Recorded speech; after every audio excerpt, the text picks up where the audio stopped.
This is the final part in this 4-part series of the Heroes of Beowulf. So, let's get on. Right, so we've got one left. We've got one dude left. Wiglaf, the quintessential loyal retainer. Now, Wiglaf, we don't really see him right up until the end when the dragon comes. That's when we start hearing about Wiglaf. Unless, of course, you think that whole Beowulf was based off of Beornwulf, the Mercian king in the mid-800s, who was then succeeded quietly by Ludeca, and then straight after that by Wiglaf. Wiglaf, sorry, there's a V at the end, I believe. A description, young Yetish warrior, Beowulf's kinsman, and on his father's side. So, we mentioned Weohstan in the very first video when we talked about Ecgtheow. And so Ecgtheow and Weohstan are brothers. They're from the Weirmundings. Oh, excuse me. So that makes Beowulf and Wiglaf cousins, which is probably why Wiglaf doesn't run away when the dragon attacks. He stands not just by his king as a loyal retainer, but by his cousin, by his kin, right? So unwavering loyalty, risks his life to aid Beowulf against the dragon while all others flee. And here's the other thing as well. So you've got 11 retainers run away. Then you've got Wiglaf, which makes 12. Then you've got Beowulf, who makes 13. And then you've got the thief who took the cup in the first place, mentioned in the dragon video, makes 14. Now, if I'm right, and I remember this right, wasn't there 13 dwarves? No, wasn't there 12 dwarves, 1 wizard, and a hobbit in the Hobbit going to a mountain to get a dragon away from Yetish, Beowulf's kinsman on his father's side, risks his life to aid Beowulf against the dragon while the others flee. We talked about that. Chastises cowards, upholding the warrior code. Inherits Beowulf's mantle, symbolizing the continuity of the heroic virtue. Embodies profound duty, fidelity, and heroism by standing by one's lord. Wiglaf is a pivotal character in the latter part of Beowulf. By latter part, it means the end. Right at the very, very end. Appearing primarily in the final section, yep. And the poem where Beowulf confronts the dragon, he is defined as the unwavering loyalty, courage, and adherence to the heroic code, standing by the stark contrast to the other Yetish warriors who run to the trees. Lineage and background: he is described as Weohstan's son, a Schelfing warrior, a Swedish clan, sworn fealty to Beowulf and the Yeats. His father, Weohstan, was a respected warrior who once killed Eärmund, an exiled Swedish prince. Ooh, something else to look into, I guess. Who the fuck is that guy? Eärmund. Pronunciation, dude. This connection shows a complex web of familiarity and political loyalty, as Wiglaf's family had connections to the Swedish royal house, but pledged themselves to the Yeats. Detailed underscores the intertribal affiliations of the time. I mean, I don't really know much about that. I have books on the way, which I hope will solve that problem. So again, that's something that we can dive into about these old Germanic tribes and what tribal society was actually like. So that will fill in some gaps. This is what I like about learning, is that when you talk about stuff like this and then you come across something you know nothing about, it just gives you something else to study. And you end up with a room full of books. I've got lots of books. Just getting a bit silly now. Young untested warrior.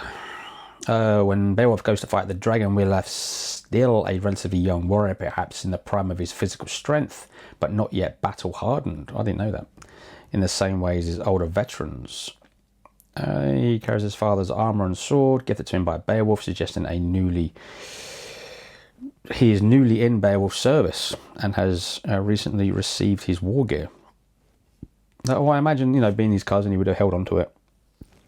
So, and passed it on, which is what Hrothgar didn't do. Hrothgar was supposed to hold on to armor and give it to his sons. He ended up giving it to Beowulf. So already we're seeing the parallel where we consider Hrothgar to be a great king, but he's a bit of a dick. And a lot of things that Hrothgar did, which are counterintuitive to him being a good king, Beowulf is in fact doing. He's actually, you know, he didn't take the throne when he could have. Hrothgar did, and then kept it when Hrothulf came of age. He could have held on to that armor and given it to his sons, which was his father's armor, which he then could have given to his sons, but he didn't. He gave it to Beowulf. Beowulf doesn't take the throne when he can. He waits and lets this right of succession take place, and he does in fact give his uncle's armor to his cousin, because, you know, again, succession. So as much as we like to sit there and say that Hrothgar is a good king, Beowulf is a better king because he's not a dick. Anywho, the dragon fight. Beowulf battles the dragon, yada yada yada yada. So in this fight, I've read this so many fucking times at this point. So Beowulf goes in on his own. 12 blokes stand outside and wait. The dragon makes a bit of a ruckus. The 11 dudes run away. Wiglaf stays behind. Now he attacks him 3 times.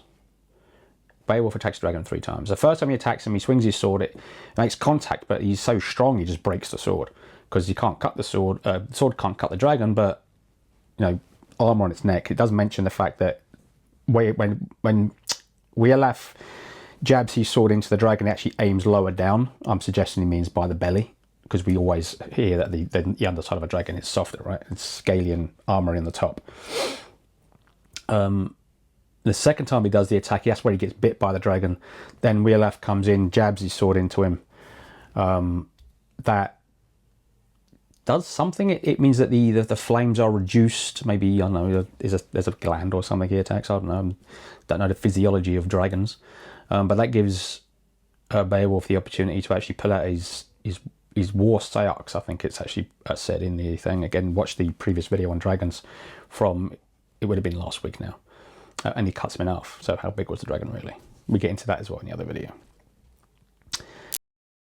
Let's just get going. So where we are, another little break there because the camera keeps overheating. So I really should let it cool down before I continue, but I want to get this done because I'm losing light. Anyway, so successors are thrown implicitly and a critique of cowards. This is because, yeah, let's just get to it. Beowulf in his dying breath recognised Wiglaf's loyalty and courage, given him the golden neck ring. The golden neck ring, I think, was it given to him by someone else? It might have been, or no, he gave that one to Hrothgar, who died wearing it. Or did he take it off after he died? I can't remember. Meandering, start again.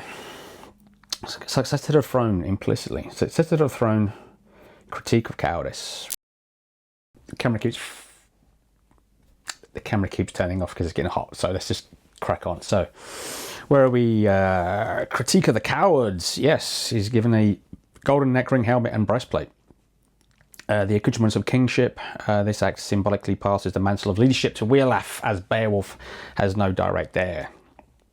I'm not even sure he had a wife, to be fair, or even a girlfriend.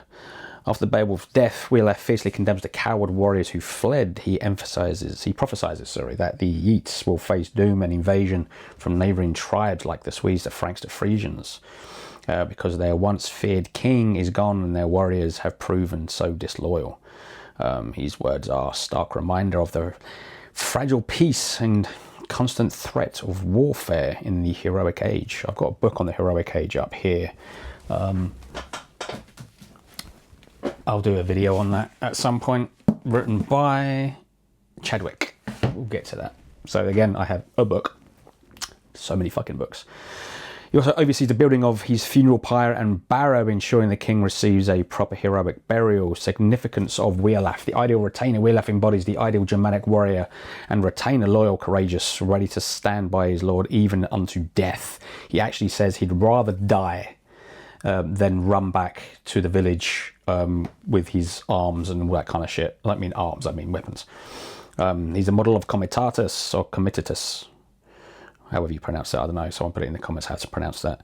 A bond between a lord and his warriors. A new beginning or foreboding end. He represents the potential for a new generation of heroic leadership for the Yeats, even as his harsh words and the Yeats' cowards foreshadow the inevitable decline of the Beowulf's death. So there's a lot of lamenting, a lot of screaming about they're going to be killed or enslaved or just taken over by the Swedes.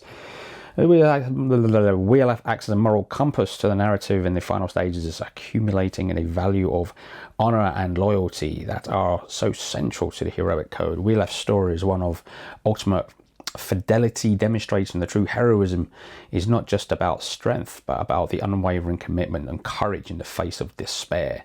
Now, that's lovely. I just want to end this little two-part series with this. The broadening and the definition of heroism in Beowulf. Heroism isn't just about superhuman strength or monster slaying. It encompasses wisdom, benevolent leadership, Hrothgar, unflinching loyalty and moral courage, Wiglaf, the legacy and past valour, Ecgtheow, and the effective governance and honourable patronage, Hrothgar. Beowulf is a masterclass in characterization, offering a wonderful complex of human portrayal of heroism and that heroism that transcends its primary protagonist.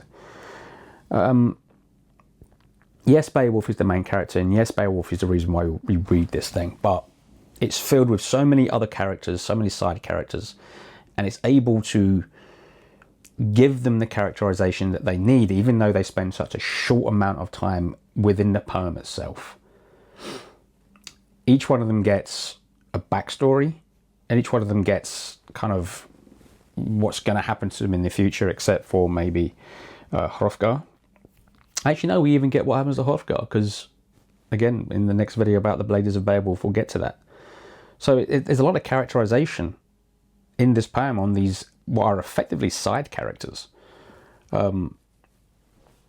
It's a kind of storytelling that doesn't really exist in Hollywood anymore, which is a shame. But I'm so glad it existed 1,000 years ago, or 1,500 years ago, whenever this bloody thing was conceived. Anyway, those are the last two of this series, 4 in all.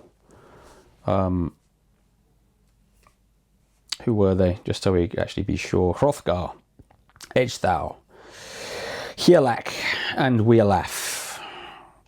4 heroes that aren't Beowulf in the Beowulf poem.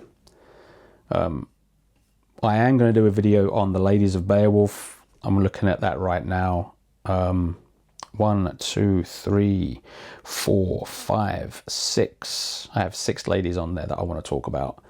That will be a future video, and that might be, again, 2 to 3 videos, so we'll see how that goes. But thank you for watching. Yeah, the YouTube algorithm thinks you'll like this video. If you're not subscribed, don't forget to subscribe. If you're not subscribed, like the video if you like the video, and I'll see you in the next one.